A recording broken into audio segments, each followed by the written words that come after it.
J'avais tellement envie de vous parler de ce sujet-là les amis, mais j'attendais que la hype se calme un petit peu pour que je puisse vous apporter mon avis aussi bien subjectif qu'objectif sur la question. Et oui les amis, aujourd'hui nous allons parler du dernier film de la trilogie de Tom Holland, de Spider-Man No Way Home, sorti le 15 décembre 2021 au cinéma, et j'ai pas mal de choses à dire. Bonjour à tous et bienvenue pour ce troisième épisode des revues de whisky, et oui déjà les amis, et aujourd'hui nous allons traiter de la question suivante: qu'est-ce qui a réellement forgé le succès de Spider-Man No Way Home? Est-ce que vous êtes prêts?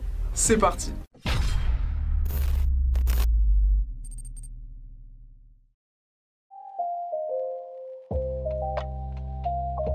Avant de rentrer dans le vif du sujet, je vais rapidement vous présenter la base de celui-ci, à savoir le Spider-Man de Tom Holland. Apparu pour la première fois dans le film Captain America Civil War sorti en 2016, nous voyons pour la première fois le jeune héros aux côtés d'Iron Man et d'autres Avengers, lors de l'affrontement à l'aéroport de Berlin. Son côté atypique et sympathique a plu à énormément de personnes, puisqu'il était l'incarnation parfaite du Spider-Man des comics. Plus tard, sa première trilogie est lancée en 2017, où nous voyons son ascension de l'araignée sympa du quartier à héros prêt à tout pour sauver ceux qu'il aime, et la population. Dans ce film, il affronte le vautour, interprété par Michael Keaton, qui aussi bien dans la vraie vie que dans ce film a un flow monstrueux. En 2018 et 2019 sortent Avengers Infinity War suivi de Avengers Endgame, deux films colossaux qui mettent en avant les Avengers dans leur lutte contre le titan fou Thanos. À ce moment-là, Spider-Man devient un Avengers et une prise de conscience plus mature s'impose. Même si dans le second film de la trilogie Spider-Man Far From Home, nous pouvons voir qu'il y a certaines actions où notre jeune héros n'en fait qu'à sa tête. Je pense vous avoir bien imposé le contexte sans trop vous spoiler, au cas où si vous n'avez pas encore vu ces films-là. Mais attention, concernant Spider-Man No Way Home, je vais spoiler les éléments principaux de l'intrigue du film. Donc si vous en fichez d'être spoilé, vous pouvez rester sur la vidéo. Mais si au contraire, vous avez peur que ça vous gâche le plaisir du film, vous pouvez quitter la vidéo et revenir quand vous aurez regardé Spider-Man No Way Home. Au départ, il n'y avait pas vraiment de hype autour du dernier film de la trilogie. Les spectateurs s'attendaient à un film dans la même lignée que son prédécesseur Far From Home. Mais ce n'est que quelques temps plus tard qu'un post Instagram majeur fait son apparition fin 2020, et sur le compte officiel de Jamie Foxx. Ce post nous montrait l'apparition d'Electro dans le Marvel Cinematic Universe, accompagné des 3 Spider-Man. Un rêve inatteignable selon les fans d'enfin voir sur grand écran l'apparition du Spider-Verse. C'est un terme utilisé pour indiquer l'apparition de plusieurs Spider-Man provenant de plusieurs autres univers. Malheureusement pour nous, Jamie Foxx a supprimé ce post quelques minutes après sa publication. Est-ce une erreur marketing de sa part ou au contraire une tentative marketing pour commencer à éveiller une hype autour du film et l'apparition de nombreuses théories des fans? Personnellement, je pencherais plutôt pour la deuxième option. Malgré que celle-ci n'ait pas été vue par énormément de personnes pour cause de sa suppression rapide, elle a été néanmoins relatée dans beaucoup d'articles de presse. Et c'est à partir de ce moment précis que les fans ont été en ébullition totale auprès du prochain film Spider-Man, qui, rappelons-le, à ce moment-là, n'avait pas encore son titre dévoilé. Les théories fusent, l'apparition des 3 Spider-Man devient un fantasme concret auprès des fans. Beaucoup y croient, d'autres sont mitigés, voire insignifiants quant à leur apparition, mais l'excitation devient de plus en plus importante au fil des mois qui défilent. Contre toute attente, le mois de février 2021, soit à 10 mois de la sortie du film, d'autres posts Instagram font leur apparition, mais pas sur le compte d'un seul acteur, non, sur celui de 3 acteurs du casting. Tom Holland, Zendaya, qui interprète MJ, et Jacob Batalon, qui interprète Ned, mettent en ligne simultanément un post Instagram avec une photo du tournage du prochain film, mais également accompagné d'un titre potentiel de ce dernier. C'est alors que 3 titres apparaissent, chacun distinct d'une identité graphique différente. Du vert, du violet, du gris-bleu, les fans comprennent tout de suite de quoi il s'agit. Un indice culminant concernant une grosse intrigue du film, l'apparition des méchants cultes des précédents films Spider-Man et donc l'apparition du multivers. La hype ne fait que grandir de jour en jour. De plus, quelques temps plus tard, des éléments de l'intrigue du film sont leaks sur Reddit. Je n'ai pas retrouvé le lien de l'article qui a été mis en ligne par une personne qui apparemment est en lien avec l'industrie du cinéma, mais j'ai pu récupérer des screens de ce leak que je vous affiche juste ici à l'écran. Dans ces derniers, nous pouvons voir une grande partie de l'intrigue du film avec plusieurs noms mentionnés, mais surtout le nom de Tobey Maguire et Andrew Garfield, les 2 interprètes des précédents Spider-Man. Cette source était considérée à ce moment-là comme 90% fiable, et là, les fans ont été dans une extase totale, moi y compris. Ce n'est que quelques temps plus tard qu'une vidéo dévoilée par Sony Pictures Entertainment a été mise en ligne sur YouTube, où le titre du 3e film de la trilogie de Tom Holland a été dévoilé, Spider-Man No Way Home. Dès que l'annonce du titre officiel du prochain film Spider-Man a été dévoilée, les fans se sont directement empressés de trouver tous les indices possibles et inimaginables sur la toile. T'as vu, c'est marrant ça? Toile, internet, Spider-Man... Je crois que je vais arrêter les blagues.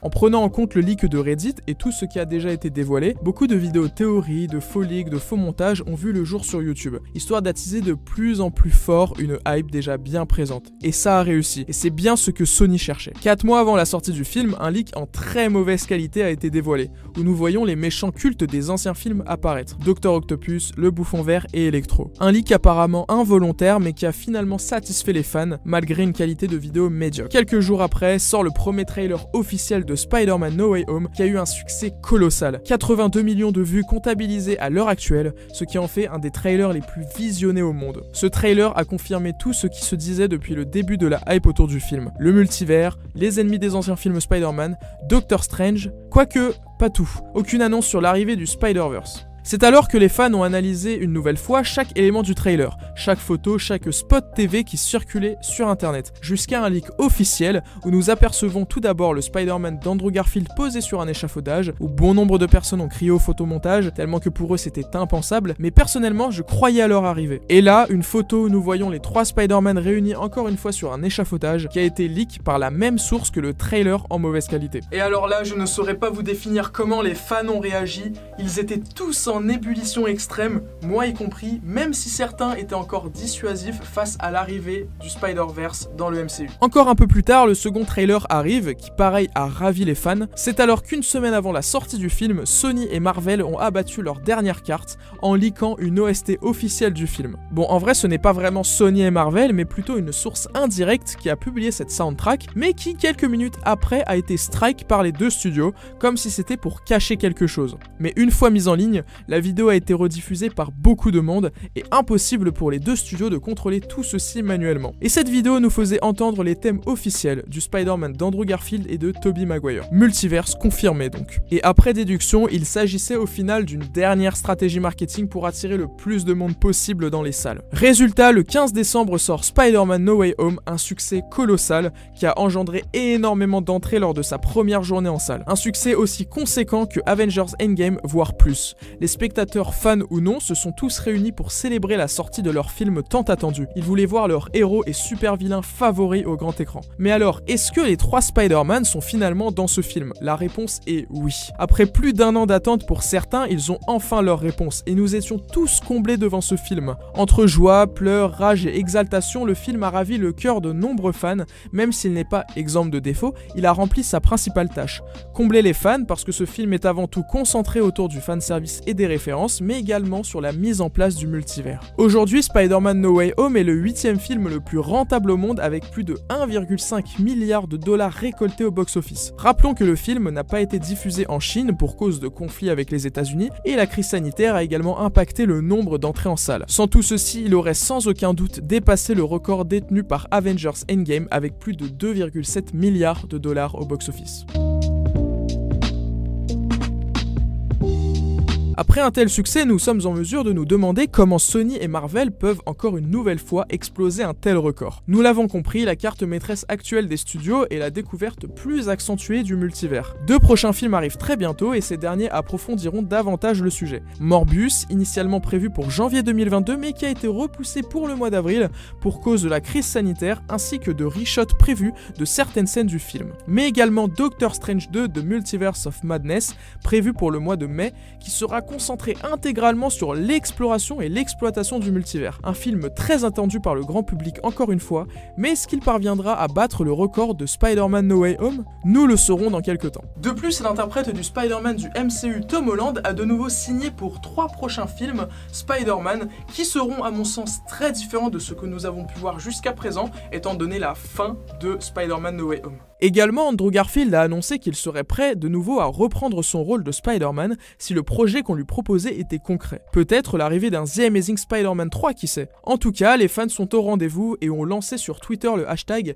MakeTasm3 afin d'apporter du soutien et de la visibilité quant au retour d'Andrew Garfield qui lui n'a pas eu la chance d'avoir sa trilogie complétée suite à l'échec du 2e volet au box-office. Côté film d'animation, nous avons la suite prévue de Spider-Man Into the Spider-Verse sortie en 2018 qui sera intitulée Spider-Man Across the Spider-Verse et qui sera divisé en 2 parties. Un premier film très réussi autour autour de l'exploitation des différents univers, et encore une fois, ce film est très attendu par le grand public. Nous ne connaissons pas encore sa date de sortie, mais il se pourrait qu'il sorte très prochainement en 2022 ou début 2023. Enfin, Disney continue de produire des séries Marvel autour des personnages cultes de la licence, avec en dernière sortie Hawkeye, qui a eu néanmoins un petit succès auprès des spectateurs. Les studios Marvel et Sony ont réussi leur coup avec Spider-Man No Way Home. Même si aujourd'hui le film divise entre ceux qui sont ravis de ce résultat et d'autres qui pensent que c'est un film au potentiel gâché, il n'en est pas moins que le film est très plaisant et agréable à regarder. Il est vrai qu'il comporte plusieurs facilités scénaristiques, quelques incohérences, mais il ne pouvait pas être parfait. Il a fait son travail, ravi la nostalgie des fans et créé un engouement mondial. Le succès du film est avant tout alimenté par un fanservice et une nostalgie conséquente, mais également par toutes les théories fondées qui pour la plupart se sont avérées vraies. Les studios voulaient une nouvelle fois créer une attente totale aussi puissante que Avengers Endgame et ils ont réussi. A noter que Tom Holland a déclaré dans un article qu'il espérait avoir comblé les attentes des fans et que lui et toute son équipe avaient tout mis en œuvre pour le faire. Et vous, qu'avez-vous pensé de Spider-Man No Way Home? L'avez-vous aimé? L'avez-vous détesté? Et est-ce que vous comprenez son succès? Merci à vous une nouvelle fois d'avoir visionné cette vidéo et j'espère qu'elle vous aura plu. J'aurais pu apporter dans cette vidéo d'autres éléments autour de cette hype de Spider-Man No Way Home, mais j'avais peur que vous soyez perdus. C'est pour ça que j'ai maximisé le plus d'informations pour que le sujet soit le plus clair et précis. N'hésitez pas à me dire ce que vous avez pensé de cette vidéo dans l'espace des commentaires et je vous dis à bientôt pour le prochain épisode. C'était Whisky, bye.